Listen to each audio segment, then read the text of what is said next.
Hello everyone, welcome to TET Mantra by Kiran academy. और कल जैसे हमने डिस्कस किया था हिस्ट्री एनसीईआरटी का क्लास 3, ठीक है।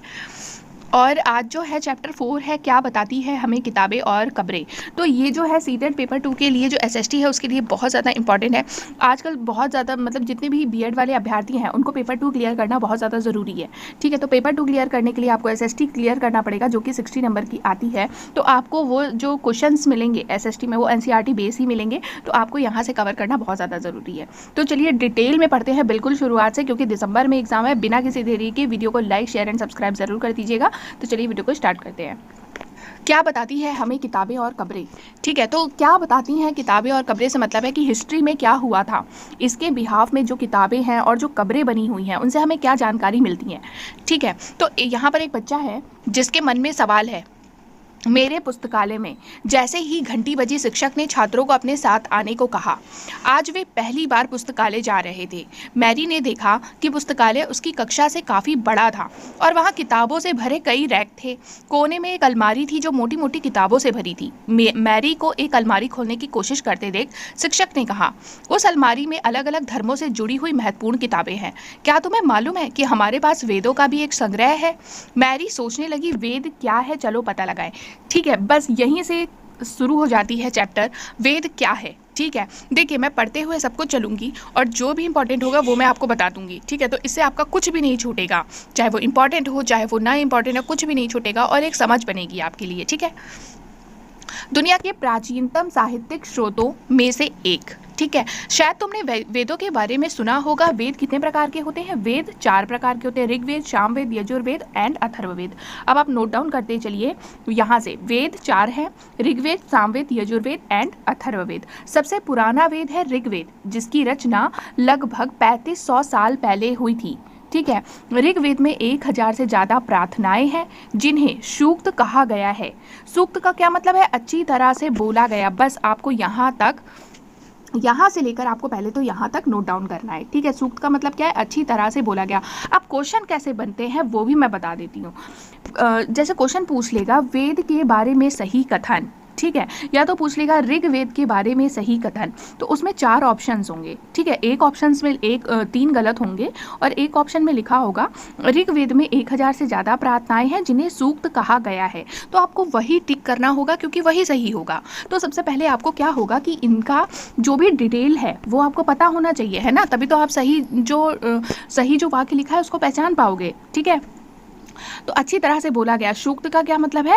अच्छी तरह से बोला गया। और सूक्त किसे बोलते हैं? सूक्त बोलते हैं जो 1000 से ज़्यादा प्रार्थनाएं हैं ऋग्वेद में, उसे सूक्त कहते हैं। और सूक्त का मतलब होता है अच्छी तरह से बोला गया, ठीक है। ये विभिन्न देवी देवताओं की स्तुति में रचे गए हैं, ये भी नोट डाउन करिए। ये जो प्रार्थनाएं हैं ये किस लिए रचे गए थे? देवी देवताओं की स्तुति में रचे गए थे।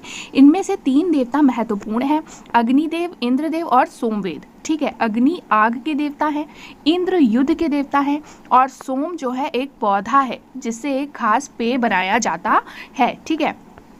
अब देखिए यहाँ से लेकर पूरा यहाँ तक इम्पॉर्टेंट है। अब जैसे क्वेश्चन पूछेगा ऋग्वेद में सोम शब्द का मतलब क्या है, ठीक है, इस तरह से पूछेगा। 4 ऑप्शन लिखे होंगे तो उसमें से एक ऑप्शन में होगा सोम का अर्थ है, सोम क्या है? सोम एक पौधा है। सोम एक पौधा है जिससे एक खास पेय बनाया जाता है। तो आपको जब तक ये डिटेल में नहीं पता होगा आप क्वेश्चन आंसर टिक नहीं कर पाओगे, ठीक है। इसलिए डिटेल में पढ़ना आपके लिए ज़रूरी है, ठीक है। तो 3 देवता थे, कौन से? अग्नि, इंद्र और सोम। अग्नि देवता थे, इंद्र युद्ध के देवता थे, अग्नि कौन थे? आग के देवता थे, और सोम क्या था? सोम एक पौधा है जिससे एक खास पेय बनाया जाता है, ठीक है। आगे देखते हैं। वैदिक प्रार्थनाओं की रचना ऋषियों ने की थी, ठीक है। नोट डाउन करते हुए चलिए ये लाइन भी, वैदिक प्रार्थनाओं की रचना ऋषियों ने की थी। आचार्य विद्यार्थियों को इन्हें अक्षरों, शब्दों और वाक्यों में बांटकर सास्वर पाठ द्वारा कंठस्थ करवाते थे, ठीक है। अधिकांश सूक्तों के रचयिता सीखने और सिखाने वाले पुरुष थे। कुछ प्रार्थनाओं की रचना महिलाओं ने भी की थी।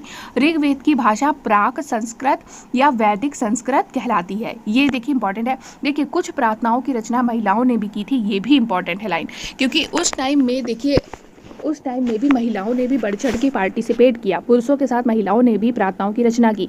तो ये जो लाइन है ये भी इंपॉर्टेंट हो जाएगी। कुछ प्रार्थनाओं की रचना महिलाओं ने भी की थी एंड ऋग्वेद की भाषा प्राक संस्कृत या वैदिक संस्कृत कहती है। ये इंपॉर्टेंट है, नोट डाउन करिए। ऋग्वेद की भाषा कैसी है? प्राक संस्कृत या वैदिक संस्कृत कहलाती है।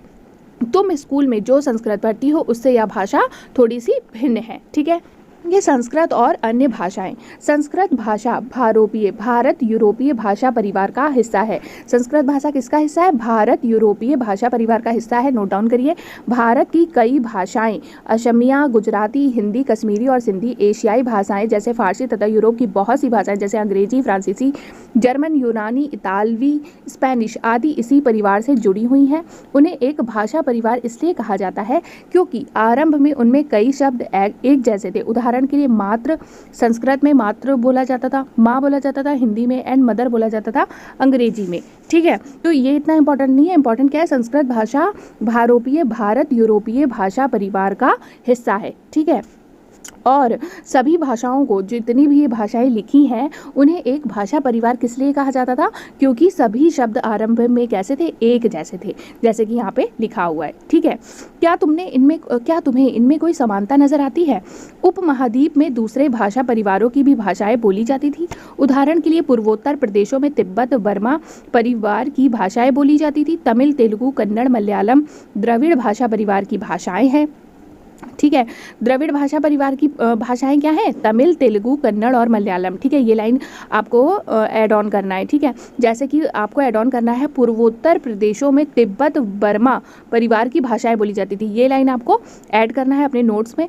तमिल, तेलुगु, कन्नड़ और मलयालम द्रविड़ भाषा परिवार की भाषाएं हैं, ये आपको ऐड करना है। ठीक है, द्रविड़ भाषा परिवार की भाषाएं कौन सी हैं?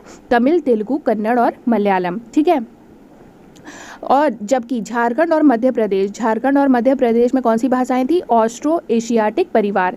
ठीक है, ये जो है भाषाएं ऑस्ट्रो एशियाटिक परिवार से जुड़ी थी, जो भी झारखंड और मध्य भारत में बोली जाती थी। तो इसमें आप ये ऐड कर लेंगे अपने नोट्स में। ठीक है, हम जिन किताबों को पढ़ते हैं वे लिखी और छापी गई हैं। ऋग्वेद का उच्चारण किया जाता था और श्रवण किया जाता था, ना कि पढ़ा जाता था। अब आपको ये ऐड ऑन करना है, ऋग्वेद का उच्चारण किया जाता था और श्रवण किया जाता था, ना कि पढ़ा जाता था। रचना के कई सदियों बाद इसे पहली बार लिखा गया। इसे छापने का काम तो मुश्किल से 2 साल पहले हुआ।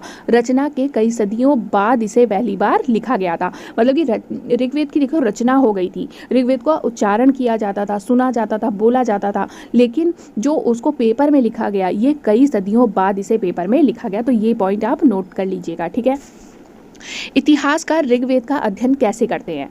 इतिहासकार पुरातत्ववेत्ताओं की तरह ही अतीत के बारे में जानकारी इकट्ठी करते हैं, लेकिन भौतिक अवशेषों के अलावा वे लिखित स्रोतों का भी उपयोग करते हैं। चलो देखते हैं ऋग्वेद का अध्ययन कैसे करते हैं। देखिए, जो ऋग्वेद वगैरह होते हैं, जो लिखित सामग्री होती हैं, उनका अध्ययन कौन करता है? इतिहासकार करते हैं।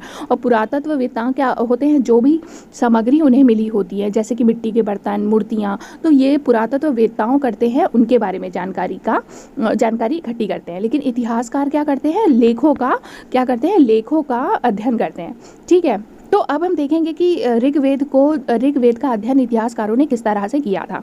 ऋग्वेद के कुछ सूक्त वार्तालाप के रूप में है।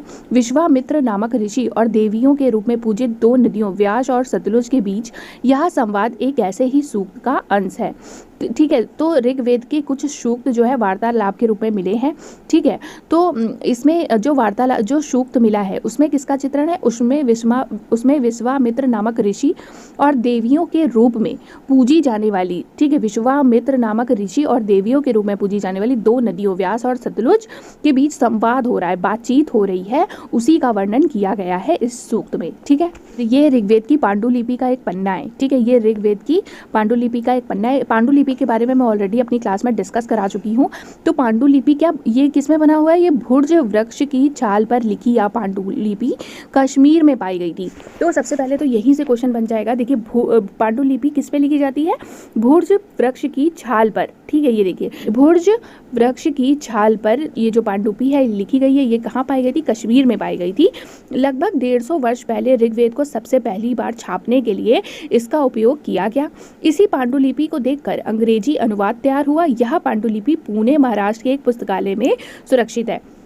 अब आपको जैसे क्वेश्चन पूछ लेगा, ऐसी पांडुलिपि कहाँ पाई गई थी जिसे देखकर अंग्रेजी अनुवाद तैयार हुआ? तो ये पाई गई थी कश्मीर में। कब पाई गई थी? 150 वर्ष पहले पाई गई थी। और ये किसमें बनी हुई है? भुर्ज वृक्ष की छाल पर ये पांडुलिपि तैयार की गई है और अभी ये सुरक्षित रखी गई है। कहाँ पर? पुणे महाराष्ट्र के एक पुस्तकालय में सुरक्षित रखी गई है। ठीक है, अब देखिए जो संवाद हो रहा है, जो विश्वामित्र और नदियों के बीच में जो बातें हो रही हैं उसका भी वर्णन यहाँ पर किया गया है। ठीक है, वैसे तो इसमें इंपॉर्टेंट कुछ नहीं है लेकिन फिर भी हम एक नज़र डाल लेते हैं। तो विश्वामित्र कह रहे हैं, हे नदियों, अपने बछड़ों को चाटती हुई दो दमकती गायों की तरह दो फुर्तीले घोड़ों की चाल से पहाड़ों से नीचे आओ। इंद्र द्वारा दी हुई शक्ति से स्फूर्त तुम रथों की गति से सागर की ओर बह रही हो। तुम जल से परिपूर्ण हो और एक दूसरे से मिल जाना चाहती हो। ठीक है, नदियाँ क्या कह रही हैं, जल से परिपूर्ण हम देवताओं के बनाए रास्ते पर चलती हैं, एक बार निकलने पर हमें रोका नहीं जा सकता। हे ऋषि, तुम हमसे प्रार्थना क्यों कर रहे हो? विश्वामित्र ने बोला, हे बहनों, मुझ गायक की प्रार्थना सुनो। मैं रथों और गाड़ियों सहित बहुत दूर से आया हूँ। कृपा करके अपने जल को हमारे रथों और गाड़ियों की धुरियों के ऊपर न उठाओ ताकि हम आसानी से उस पार जा सके। तो विश्वामित्र जो है वो प्रार्थना कर रहे हैं नदियों से कि हमारे गाड़ियों और हमारे रथों को आसानी से उस पार जाने दो। ठीक है, नदियाँ कह रही है, हम तुम्हारी प्रार्थना सुनेंगे जिससे तुम सब सुरक्षित उस पार जा सको। इतिहासकार इसमें यह बताते हैं कि यह प्रार्थना उस क्षेत्र में रची गई होगी जहाँ ये नदियाँ बहती हैं। वे यह भी सुझाते हैं कि जिस समाज में ऋषि रहते थे वहाँ घोड़ों और गायों को बहुत महत्व दिया जाता था, इसलिए नदियों की तुलना घोड़ों और गायों से की गई है। ठीक है, तो ये जो पूरा संवाद है ये दिखाता है कि इस टाइम पर जो घोड़े हैं और गायों हैं उनको बहुत ज़्यादा महत्व दिया जाता था। ठीक है, तो ये पूछ लेगा कि ऋग्वेद के टाइम पर किसे सबसे ज़्यादा महत्व दिया जाता था, तो ये घोड़े और गायों को बहुत महत्व दिया जाता था। इसलिए इस सवाल में इन्होंने नदियों की तुलना घोड़ों और गायों से की है, ये आप नोट कर लीजिएगा। ठीक है, अब हम देखेंगे मवेशी, घोड़े और रथ। ऋग्वेद में मवेशियों, बच्चों और घोड़ों की प्राप्ति के लिए अनेक प्रार्थनाएं हैं। ठीक है, अब यही देखिए इंपॉर्टेंट है। ऋग्वेद में जैसे पूछेगा, ऋग्वेद में निम्नलिखित में से किसकी प्राप्ति के लिए प्रार्थनाएं हैं, तो मवेशियों, बच्चों और घोड़ों की प्राप्ति के लिए अनेक प्रार्थनाएं हैं। ये आप नोट डाउन कर लीजिएगा। घोड़ों को लड़ाई में रथ खींचने के काम में लाया जाता था। इन लड़ाइयों में मवेशी जीत कर लाए जाते थे। लड़ाइयाँ वैसे जमीन के लिए भी लड़ी जाती थी जहाँ अच्छे चारागाह हो या जहाँ पर जौ जैसी जल्दी तैयार हो जाने वाली फसलों को उपजाया जा सकता हो। कुछ लड़ाइयाँ पानी के स्रोतों और लोगों को बंदी बनाने के लिए भी लड़ी जाती थी। अब जैसे पूछ लेगा ऋग्वेद के टाइम में लड़ाइयाँ किसके लिए लड़ी जाती थी, तो लड़ाइयाँ पहला ऑप्शन हो जाएगा मवेशी की जीत के लिए लड़ी जाती थी, दूसरा जमीन के लिए लड़ी जाती थी। ठीक है, तीसरा उन जमीनों के लिए लड़ी जाती थी जहाँ पर अच्छी फसलें तैयार होती थी, और चौथा पानी के स्रोतों और लोगों को बंदी बनाने के लिए लड़ी जाती थी। और ऑप्शंस दे देगा तो आपको पता होगा कि लड़ाइयाँ किस लिए लड़ी जाती थी, तभी तो आप इसका सही आंसर दे पाओगे। तो हमारा आंसर ऑल सही हो जाएगा क्योंकि मैंने इसी में से सारे ऑप्शंस बताए हैं आपको। ठीक है, तो ऋग्वेद में ये पूरा आपके लिए इंपॉर्टेंट हो जाएगा। घोड़ों को लड़ाई में रथ खींचने के काम में लाया जाता था, ये तो सभी को पता है। इन लड़ाइयों में मवेशी जीत कर लाए जाते थे। ठीक है, दूसरा पॉइंट क्या है, जमीन के लिए भी लड़ी जाती थी।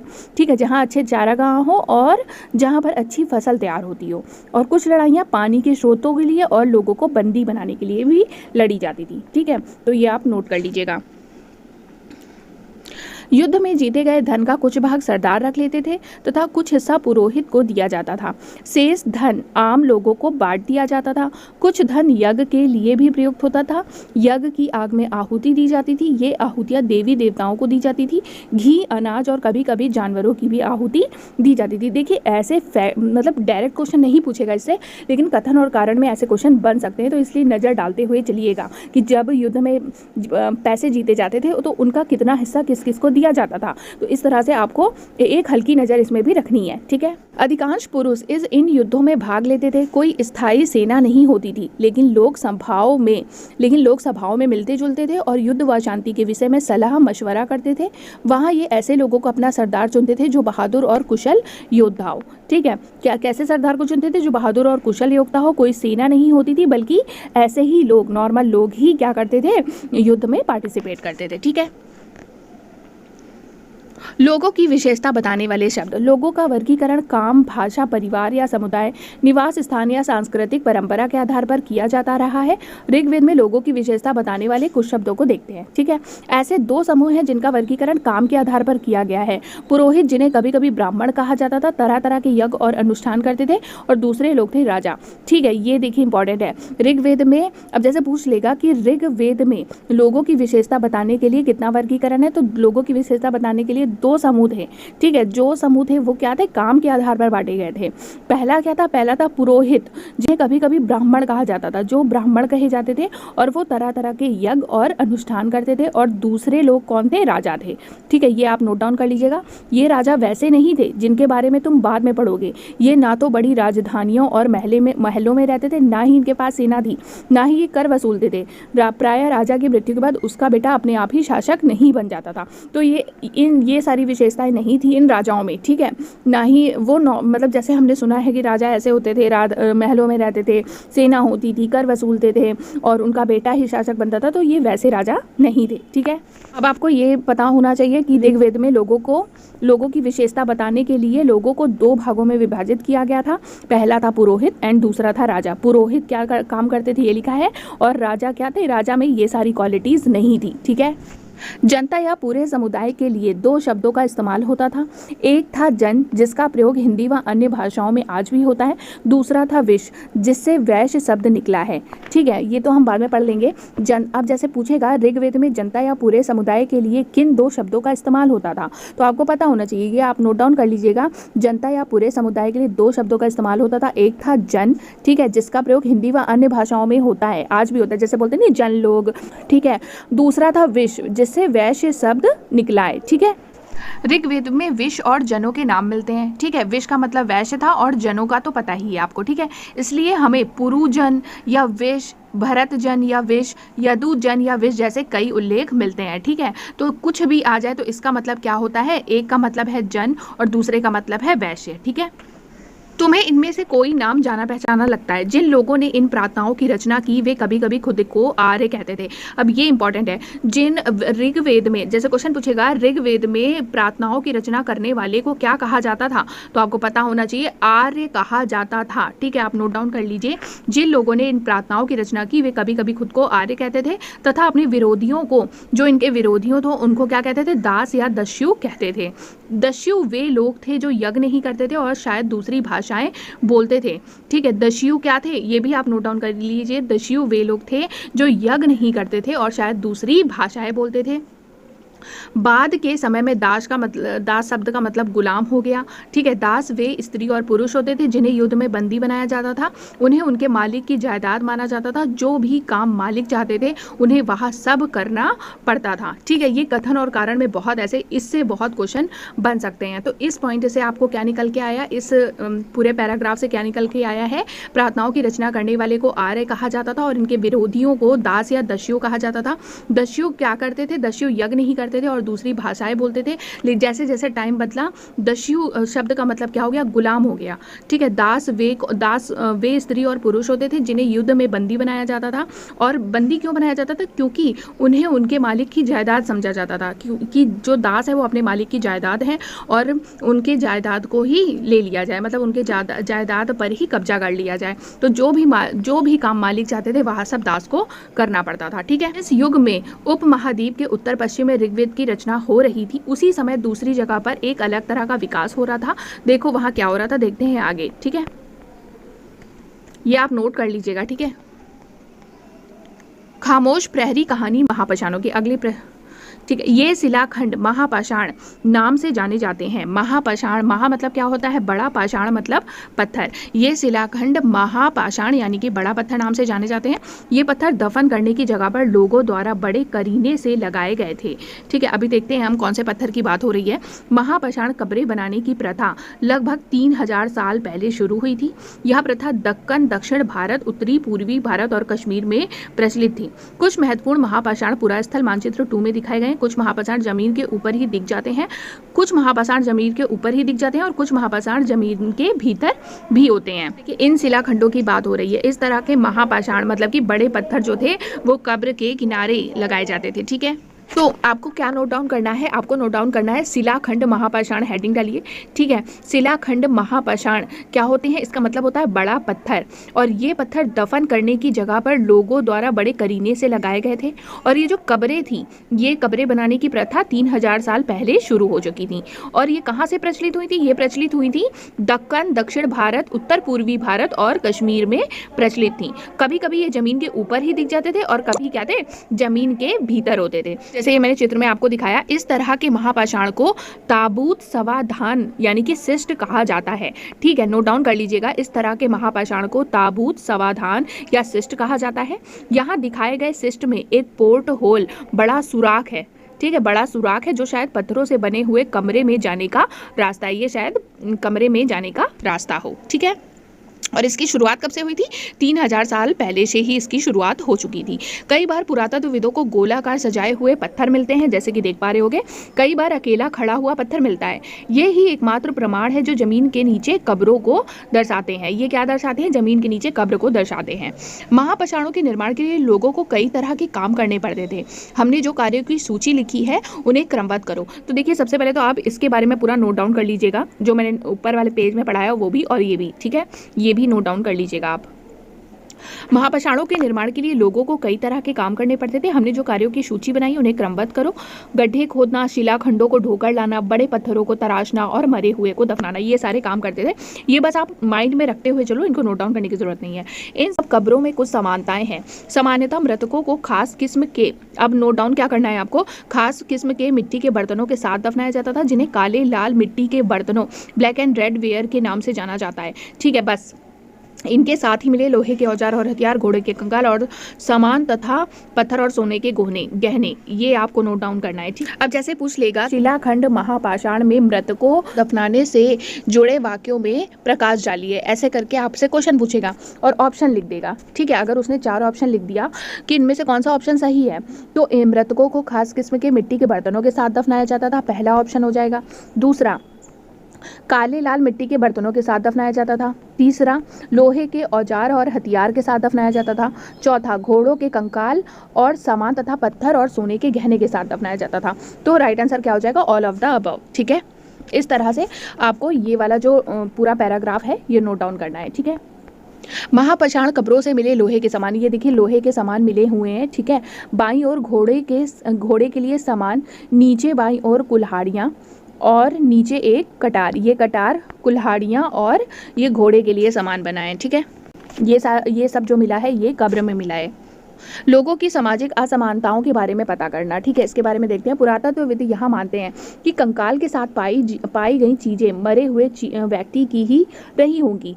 कभी कभी एक कब्र की तुलना में दूसरी कब्र में ज़्यादा चीज़ें मिलती हैं। ठीक है, जैसे कभी कभी एक कब्र में ज़्यादा चीज़ें मिलती हैं तो एक कब्र में कम चीज़ें मिलती हैं। ठीक है, यहाँ एक व्यक्ति की कब्र में 33 सोने के मनके और शंख पाए गए थे। दूसरे कंकालों, ब्रह्मगिरी एक जगह है। ठीक है, ब्रह्मगिरी एक जगह है, वहाँ पर क्या था, एक व्यक्ति के कब्र में 33 सोने के मनके और शंख पाए गए थे। दूसरे कंकालों के पास कुछ मिट्टी के बर्तन ही पाए गए। यहाँ दफनाए गए लोगों की सामाजिक स्थिति में भिन्नता को दर्शाता है। कुछ लोग अमीर थे तो कुछ लोग गरीब, कुछ लोग सरदार थे तो कुछ लोग अनुयायी। ठीक है, तो ये आपको नोट डाउन करना है कि देखिए जो कब्र दफनाई जाती थी वो लोगों की सामाजिक स्थिति के आधार पर दफनाई जाती थी। जो लोग अमीर थे उनकी कब्र में सोने के मनके डाले जाते थे, शंख पाए जाते थे, और जो लोग गरीब थे उनके कब्र में केवल कुछ मिट्टी के बर्तन ही पाए गए हैं। ठीक है, या तो ये अमीर गरीब का रिलेशन रहेगा, या तो जो सरदार थे उनके कब्र में सोने के मनके पाए गए और जो अनुयायी थे उनके कब्र में मिट्टी के बर्तन पाए गए। इस तरह से आपको अलग अलग करना आना चाहिए। ठीक है, क्या कुछ कब्र गाहें खास परिवारों की थी, इसके बारे में भी जानते हैं। कभी कभी महापाषाणों में एक से अधिक कंकाल मिले हैं। वे यह दर्शाते हैं कि शायद एक ही परिवारों के लोगों को एक ही स्थान पर अलग अलग समय पर दफनाया गया था। बाद में मरने वाले लोगों को पोर्ट होल के रास्ते कब्रों में लाकर दफनाया जाता था। ऐसे स्थान पर गोलाकार लगाए गए पत्थरों या चट्टान चिन्हों का काम करते थे, जहाँ लोग आवश्यकता अनुसार शवों को दफनाने दोबारा आ सकते थे। कभी कभी क्या हुआ है कि एक ही कब्र में कई सारी जो है डेड बॉडी मिली है। ठीक है, तो इसका यही माना जा रहा है कि शायद एक ही परिवार के लोगों को एक ही जगह पर दफना दिया जाता था। ठीक है, ये बस आप माइंड में रखते हुए चलिए। ठीक है, ना कुछ खास इंपॉर्टेंट नहीं है। इनाम गांव के एक विशिष्ट व्यक्ति की कब्र, इसमें देखते हैं इनाम गांव, यह भीमा की सहायक नदी घोड़े के किनारे एक जगह है। ठीक है, इनाम गांव कहाँ है? यह भीमा की सहायक नदी घोड़े के किनारे बसा हुआ है इनाम गांव। यहाँ 3600 से 2700 साल पहले लोग रहते थे। यहाँ वयस्क लोगों को प्रायः गड्ढे में सीधा लिटाकर दफनाया जाता था। ठीक है, इनाम गांव में क्या होता था, वयस्क लोगों को गड्ढे में सीधा लिटाकर दफनाया जाता था। उनका सिर जो था उत्तर की ओर था। ये इंपॉर्टेंट है, नोट डाउन कर लीजिएगा। ठीक है, इनाम गाँव टॉपिक डालिए और यहाँ लिखिए 3600 से 2700 साल पहले लोग रहते थे। यहाँ वयस्क लोगों को प्राय गड्ढे में सीधा लिटाकर दफनाया जाता था। उनका सिर उत्तर की ओर होता था। कई बार उन्हें घर के अंदर ही दफनाया जाता था। ऐसे बर्तन जिनमें शायद खाना और पानी हो दफनाए गए शव के पास रख दिया जाता था। एक आदमी को 5 कमरों वाले मकान के आंगन में 4 पैरों वाले मिट्टी के एक बड़े से संदूक में दफनाया जाता था। ठीक है, बस्ती के बीच में बसा यह घर गाँव के सबसे बड़े घरों में से एक था। इस घर में एक अनाज का गोदाम भी था। सब के पैर जो थे मुड़े हुए थे। ये पूरा आप नोट डाउन कर लीजिएगा। ठीक है, कथन और कारण में ऐसे क्वेश्चन पूछ सकता है। क्या बताते हैं हमें कंकालों के अध्ययन? कंकालों के अध्ययन से हमें क्या पता चलता है? छोटे आकार के आधार पर एक बच्चे के कंकाल को आसानी से पहचाना जा सकता है कि एक छोटा कंकाल होगा तो समझ जाओ बच्चे का कंकाल है, लेकिन एक बच्चे और बच्ची के कंकाल के बीच कोई बड़ा फर्क नहीं होता। यदि वो जो छोटा बच्चा है वो एक लड़का है या लड़की का है, इसमें कोई बड़ा फर्क नहीं होता कंकालों के बीच। ठीक है, क्या हम पता लगा सकते हैं कि कंकाल किसी पुरुष का था या स्त्री का? ठीक है, तो इसके बारे में जानते हैं। कभी कभी लोग कंकाल के साथ मिले सामानों के आधार पर इसका अंदाजा लगाते थे। उदाहरण के लिए, यदि कंकाल के साथ गहने मिलते थे तो कई बार उसे महिला का कंकाल मान लिया जाता था, लेकिन ऐसी समझ के साथ समस्याएं हैं। अक्सर पुरुष भी आभूषण पहनते थे। ठीक है, तो ये तो तरीका गलत हो जाएगा। कंकाल का लिंग पहचानने का बेहतर तरीका उसकी हड्डियों की जाँच है। चूंकि महिलाएं बच्चों को जन्म देती हैं, इसलिए उनका कटी प्रदेश या कूल्हा पुरुषों से ज़्यादा बड़ा होता है। ठीक है, ये समझ कंकालों के आधुनिक अध्ययन पर आधारित है। आज से लगभग 2000 साल पहले चरक नाम के एक प्रसिद्ध वैद्य हुए थे। उन्होंने चिकित्सा शास्त्र पर चरक संहिता नाम की किताब लिखी। वे कहते हैं कि मनुष्य के शरीर में 360 हड्डियां होती हैं। यह आधुनिक शरीर रचना विज्ञान की 206 हड्डियों से काफ़ी ज़्यादा है। संभवतः चरक ने अपनी गिनती में दांत, हड्डियों के जोड़ और कार्टिलेज को जोड़कर यह संख्या बताई थी। ठीक है, अब पहले तो आप नोट डाउन कर लीजिएगा कंकालों के अध्ययन। ठीक है, तो सबसे पहले आपको क्या नोट डाउन करना है कि एक जो छोटा कंकाल मिलता है, छोटा कंकाल जो मिलता है उससे समझ में आता है कि वो बच्चे का कंकाल है, लेकिन बच्चे का तो कंकाल समझ में आ जाता है, लेकिन क्या ये लड़का का है, लड़की का है, ये इसको समझने के लिए हमें क्या जानना पड़ता है। जैसे कि महिला के कंकाल के साथ हम आभूषण रखते थे। ठीक है, पुरुष के कंकाल के साथ आभूषण नहीं रखते थे, लेकिन उस जमाने में पुरुष भी आभूषण पहनते थे, तो ये तरीका गलत हो गया। ठीक है, दूसरा तरीका क्या हुआ, हड्डियों की जांच से पता चल जाता है। जैसे कि महिलाएं बच्चों को जन्म देती हैं तो उनका जो कूल्हा होता है वो पुरुषों से ज़्यादा बड़ा होता है। ठीक है, ये क्या है, आधुनिक अध्ययन पर आधारित सोच है। ठीक है, इस तरह से आप इसको समझ लीजिए कि जैसे क्वेश्चन पूछ लेगा कि कंकाल को देखकर कैसे पता चल सकता है कि ये महिला का है या पुरुष का है, कि हड्डियों की जाँच से पता चल सकता है। ठीक है, हड्डियों की जाँच से पता चल जाएगा कि ये जो कंकाल है ये महिला का है या पुरुष का है। ठीक है, अब आपको इतना नोट डाउन करने के बाद आपको नोट डाउन करना है ये वाला पैराग्राफ। आज से लगभग 2000 साल पहले चरक नाम के प्रसिद्ध वैद्य हुए थे। इन्होंने क्या लिखा था, चिकित्सा शास्त्र पर चरक संहिता नाम की किताब लिखी थी। ठीक है, वे कहते हैं कि पुरुष के शरीर में 360 हड्डियां होती हैं। ये पूरा नोट डाउन करना है आपको, पूरा नीचे तक संख्या बताई थी, यहाँ तक आपको पूरा नोट डाउन करना है। इससे किसी तरह से भी क्वेश्चन पूछ सकता है, चाहे वो फैक्चुअल भी पूछ सकता है, कथन व कारण में भी पूछ सकता है, व्याख्या में भी पूछ सकता है। ठीक है, अब हम देखें कि इनाम गांव के लोगों के काम धंधे क्या है। वही इनाम गांव जहां पर लोगों को क्या करते थे, सीधा गाड़ देते थे। जो वयस्क होता था उसको सीधा गाड़ दिया जाता था। ठीक है, इनाम गांव में पुरातत्वविदों को गेहूं, जौ, चावल, दाल, बाजरा, मटर और तिल के बीज मिले हैं। ठीक है, जहाँ पर आपने टॉपिक इनाम गाँव डाला था वहाँ पर आप लिख लीजिएगा, इनाम गाँव में पुरातत्वविदों को गेहूँ, जौ, चावल, दाल, बाजरा, मटर और तिल के बीज मिले हैं। कई जानवरों की भी हड्डियाँ मिली हैं। कई हड्डियों पर काटने के निशान से यह अंदाजा होता है कि लोग इन्हें खाते थे। तो क्या पहले तो फसलें देखिए, बीज मिले हैं। ठीक है, जानवरों की हड्डियां मिली हैं। ठीक है, गाय, बैल, भैंस, बकरी, भेड़, कुत्ता, घोड़ा, गधा, सुअर, सांभर, चितकबरा, हिरन, कृष्ण, मृग, खरहा, नेवला, चिड़िया, घड़ियाल, कछुआ, केकड़ा और मछली की हड्डियां भी पाई गई हैं। यहाँ पर ऐसे साक्ष्य मिले कि बेर, आंवला, जामुन, खजूर और कई तरह की रस भरियां एकत्र की जाती थी। तो जहाँ पर भी आपने इनाम गाँव का टॉपिक डाला था, जैसे ये इनाम गाँव में व्यक्ति की कब्र मिली थी, तो ये मैंने पूरा आपको नोट डाउन कराया था कि इंपॉर्टेंट है, आप नोट डाउन कर लीजिए। उसी के नीचे आप वहाँ की फसलों के बारे में भी नोट डाउन करेंगे। ठीक है, और इनाम गाँव कब था, 3600 से 2700 पहले यहाँ पर गाँव बसा हुआ था। ठीक है, तो ये थी वीडियो। उम्मीद है आपको पसंद आई होगी। पसंद आई है तो लाइक, शेयर एंड सब्सक्राइब जरूर कर दीजिएगा चैनल को। Thank you so much.